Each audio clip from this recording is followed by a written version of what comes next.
Horror game মানেই ভয়, tension আর হঠাৎ জাম্প স্কেয়ার। আজকে আপনাদের সাথে শেয়ার করব এমন 5টা গেম যেগুলো খেললে আপনার লিটারেলি গুজবাম্প হবে।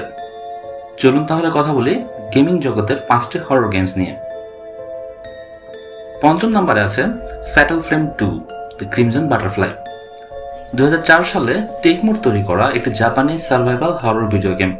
এটি ফ্যাটাল ফ্রেম সিরিজের দ্বিতীয় গেম, যেটা প্লেস্টেশন 2-তে সর্বপ্রথম রিলিজ করা হয়েছিল। পরবর্তীতে এক্সবক্স ও অন্যান্য প্ল্যাটফর্মেও আসে। গেমটি বিশেষভাবে ভয়ঙ্কর পরিবেশ আর জাপানের লোককথা ভিত্তিক হরর এলিমেন্টের জন্য বিখ্যাত।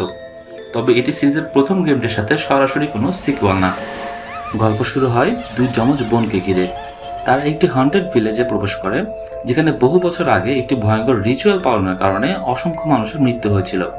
গ্রামের মানুষেরা বিশ্বাস করত ক্রিমজন স্যাক্রিফাইস রিচুয়াল না করলে পৃথিবীতে দুষ্ট আত্মারা ছড়িয়ে পড়বে।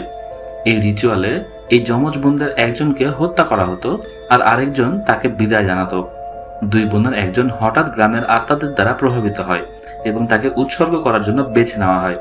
অপরজন তার বোনকে বাঁচাতে চেষ্টা করে। আর এই যাত্রায় ভয়ঙ্কর ভূত, অশরীর সত্তা আর অভিশপ্ত আত্মাদের মুখোমুখি হয়। চতুর্থ নম্বরে আছে অ্যামনেশিয়া দি ডার্ক ডিসেন্ট। 2010 সালে ফ্রিকশনাল গেমের তৈরি এটি একটি first person survival horror game. এটি হরর গেমের ইতিহাসে এক বিপ্লবী গেম হিসেবে ধরা হয়, কারণ এতে কোনো অস্ত্র নেই।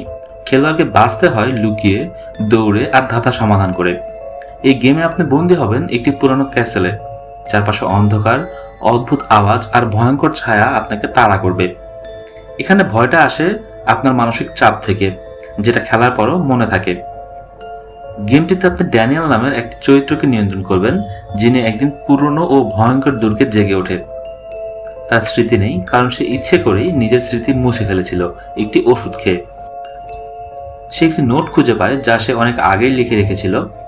নোটে বলা আছে দুর্গের ভেতরে ভয়ঙ্কর কিছু লুকিয়ে আছে এবং তার কাজ হলো দুর্গের মালিক আলেকজান্ডার অফ ব্যারেনবার্গকে হত্যা করা। ড্যানিয়েল বুঝতে পারে সে অতীতে কিছু ভয়ঙ্কর কাজ করেছে এবং এখন তার অতীত আর দুর্গের রহস্য তাকে তাড়া করছে। তৃতীয় নম্বরে আছে কিংবদন্তি গেম সাইলেন্ট হিল 2। 2001 সালে কোনামির তৈরি এক কালজয়ী সার্ভাইভাল হরর গেম, যেটি প্লেস্টেশন 2-তে সর্বপ্রথম প্রকাশ পায়। এটি শুধুমাত্র ভৌতিক পরিবেশ বা দানবের জন্য বিখ্যাত নয়, বরং গভীর সাইকোলজিক্যাল হরর, অপরাধবোধ, দুঃখ আর মানসিক অস্থিরতার গল্পের জন্য আজও গেমারদের মনে বিশেষ স্থান দখল করে আছে। গল্পের প্রধান চরিত্র হল জেমস সান্ডারল্যান্ড।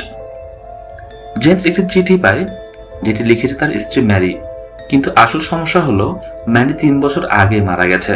চিঠিতে লেখা আছে সে জেমসের জন্য সাইলেন্ট হিল নামের একটি রহস্যময় শহরে অপেক্ষা করছে।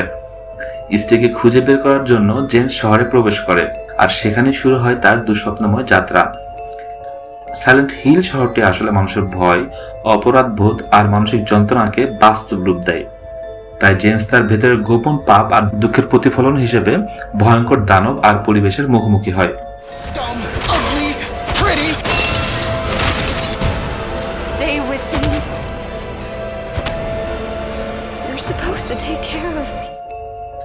দ্বিতীয় নম্বরে আছে আউটলাস্ট। রেড ব্যালসের তৈরি এটি একটি first person survival horror game. এটি 2013 সালে মুক্তি পায় এবং খুব দ্রুত হরর গেমারদের কাছে ভয়ের জন্য কিংবদন্তি হয়ে ওঠে। গল্পের প্রধান চরিত্র হল মাইলস আপশিওর। তিনি একজন অনুসন্ধানী সাংবাদিক। মাইলস একটি বেনামী ইমেইল পায় যেখানে বলা হয় মাউন্ট ম্যাসিভ অ্যাসাইলাম নামের একটি মানসিক হাসপাতালের ভেতরে ভয়ঙ্কর অবৈধ পরীক্ষা নিরীক্ষা চলছে। সত্য উদ্ঘাটনের জন্য মাইলস ক্যামেরা হাতে সেই হাসপাতালে প্রবেশ করে, কিন্তু ভেতরে ঢুকেই সে বুঝতে পারে জায়গাটা সম্পূর্ণভাবে পাগল রোগী আর বিকৃত পরীক্ষার কারণে ভয়ঙ্কর হয়ে উঠেছে। হাসপাতালের রোগী এবং বিজ্ঞানীদের তৈরি করা ভয়ঙ্কর সত্তা তাকে তাড়া করতে থাকে। সবচেয়ে ভয়ঙ্কর রহস্য হলো দি ওয়াইল্ড রাইডার নামের এক অপ্রাকৃতিক সত্তা, যেটি মানুষের শরীর দখল করে রাখতে পারে। আমাদের আজকের শিরোনামের প্রথম নম্বরে আছে রেসিডেন্ট ইভিল 7 বায়োহাজার্ড। 2017 সালে ক্যাপকমের তৈরি এটি একটি সার্ভাইভাল হরর গেম। এটি রেসিডেন্ট ইভিল সিরিজের 7ম মেইন লাইন গেম এবং ভয়ের পরিবেশে এক নতুন মোড় আনে, কারণ এখানে প্রথমবারের মতো সিরিজটিতে ফার্স্ট পারসন ভিউ ব্যবহার করা হয়েছে। গল্পের প্রধান চরিত্র হলো ইথান উইন্টার্স। ইথান তার স্ত্রী মিয়া উইন্টারের কাছ থেকে একটি ভিডিও বার্তা পায়, যেখানে মিয়া জানায় যে সে জীবিত আছে, কিন্তু মিয়া আসলে 3 বছর ধরে নিখোঁজ। ইথান বার্তার সূত্র ধরে আমেরিকার লাউসিনিয়া নামের এক দূরবর্তী জায়গায় আসে। সেখানে সে পৌঁছায় একটি ভয়ঙ্কর বাড়িতে। সেখানে ইথান জানতে পারে তার পরিবার অস্বাভাবিকভাবে হিংস্র ও অমর হয়ে গেছে। এর পেছনে রয়েছে ইভিলিন নামের এক বায়ো অর্গানিক ওয়েপন, যেটি দেখতে ছোট একটি মেয়ের মতো হলেও এর কাছে মস্তিষ্ক নিয়ন্ত্রণ করার ক্ষমতা আছে। ইভিলিন পুরো পরিবারকে সংক্রমিত করে তাদেরকে বিকৃত দানবে পরিণত করেছে। ইথানকে বেঁচে থাকতে হয়, মিয়াকে বাঁচাতে হয় এবং ইভিলিনের রহস্য উদ্ঘাটন করতে হয়।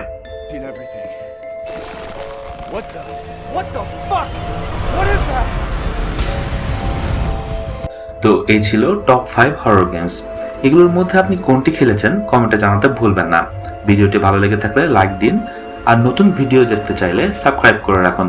দেখা হবে পরের কোনো ভিডিওতে। ততক্ষণ পর্যন্ত ভয়কে সঙ্গী করুন আর গেম খেলতে থাকুন।